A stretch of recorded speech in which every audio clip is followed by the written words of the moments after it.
Hôm nay đã thăm cây ớt. Cây ớt đã có một trái chín rồi. Ớt ơi, ớt vô tay bà. Hay quá. Đây, chín đỏ tự nhiên. Hái luôn.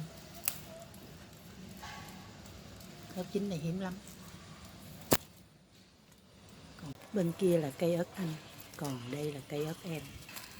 Ớt chi mỉa. Lại cũng có một trái ớt.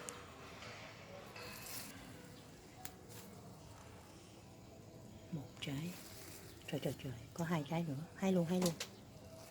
Rốt cuộc hái được vô đây. Đây là cây ớt trồng bằng chuối nha. Mình sẽ chia sẻ cách trồng cây bằng chuối sau. Nè. Rất ngon, rất tốt, nhưng mà rất cực. Đây là cây ớt lì. Lì quá trời lì. Coi cái thân nó bự nè. Hôm bữa là nó đã cao tới 1,5 mét luôn đó. Nhưng mà nó nhất định không có trái. Coi nè.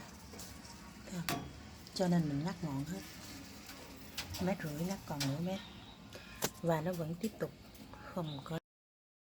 Thực ra làm nông nghiệp sạch khó lắm các bạn. Cây ớt bón bằng chuối và dịch chuối 5 ngày mỗi tuần, trồng bằng hột 4 tháng mới có trái và gần 2 tháng trái mới chín. Ớt trồng công nghiệp thì ngoài các hóa chất thúc nở hoa, đầu trái và dưỡng trái thì cây ớt còn bị xịt thuốc cho trái chín đều cho dễ hái. Vậy nên ớt Việt Nam hay bị trả về khi xuất khẩu là vậy. Nên khi bạn ăn 3-4 trái ớt liền mà vẫn thấy không cay thì hiểu rồi đó. Ớt nhà trồng, mỗi ngày các bạn chỉ ăn được 1-2 trái thôi.